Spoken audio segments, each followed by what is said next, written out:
Okay, it gives me great pleasure to introduce Michael, who's a printer machinist by trade and a jack of all trades and a surfer. G'day, Mick. How are you? Yeah, g'day, hey mate, how you going? Thank I'm you for good, mate. inviting me to your show. Yeah, I've been really good. I hope you're well, hope the family's well. Thanks, mate. And this show is going to be very interesting as the years progress and as we get more people on the show. It'll be very, very, very interesting to see what other people got to say. Thank you for that. I'm looking forward to it too. Yes, it was about 30 metre offshore when a 7 metre great white shark, broke out of the surface at Bulleye Pass in 1986. Oh, mate.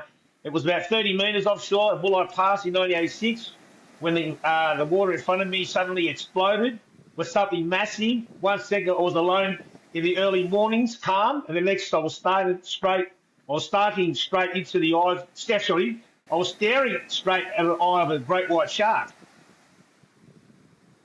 I was about 30 metres off. It was about 30 metres offshore at Bulleye Beach Pass, 1986, when the water in front of me suddenly exploded with something massive. 1 second I was alone, early in the morning, calm, and the next I was staring at straight into an eye of a great white shark. Yeah, in 1986, not long after I got my license, driver's license, like a young bloke with a bit of freedom, with mates and a couple of mates to hit the coast, and about five of us were headed down through the Bulleye Pass towards the beach, New South Wales coast, down at Woolongong. I had my pride and joy, custom surfboard shaped by Ed Sinners at Skip Surfboards. I waited a night before, fitted with a leg rope. Couldn't wait to get into the water the next day. So the next day we all arrived just before sunrise. It was still a little bit dark, but first light was beginning to creep over the horizon. The ocean was pretty calm. You could see the swell coming in. Nice waves coming in, peeling like bananas. There was a beautiful silence with only early in the morning before the beach come alive, as everything is. The birds going, tractors on the back end, the trains at the escarpments behind me. Well, the boys were still getting themselves organised. I couldn't wait no longer. I'd grab my surfboard and paddle out. Being a young bloke, no fear, no nothing. I was probably about 20 or 30 metres offshore when everything changed. Changed? God help me. Out of nowhere, the enormous shape broke out of the surface. It was a massive eye.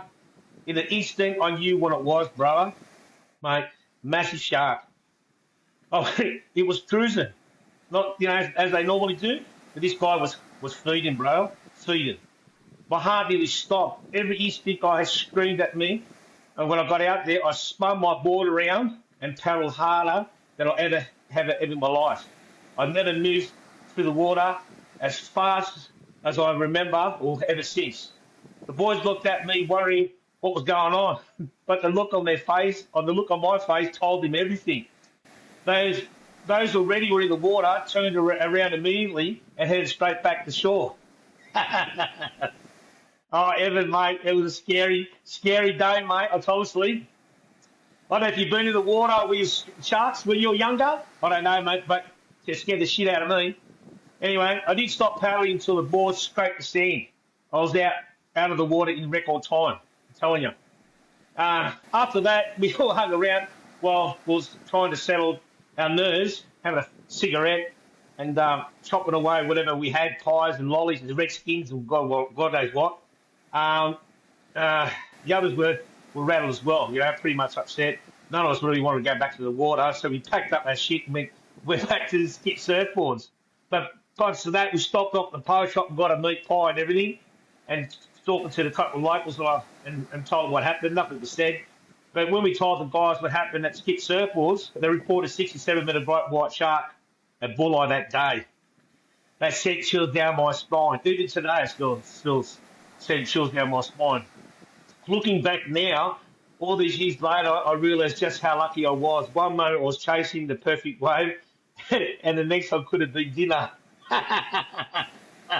Sorry to laugh, but when it was pretty serious back in the days, but when you think of it, when you're younger, what you go through, and like what if?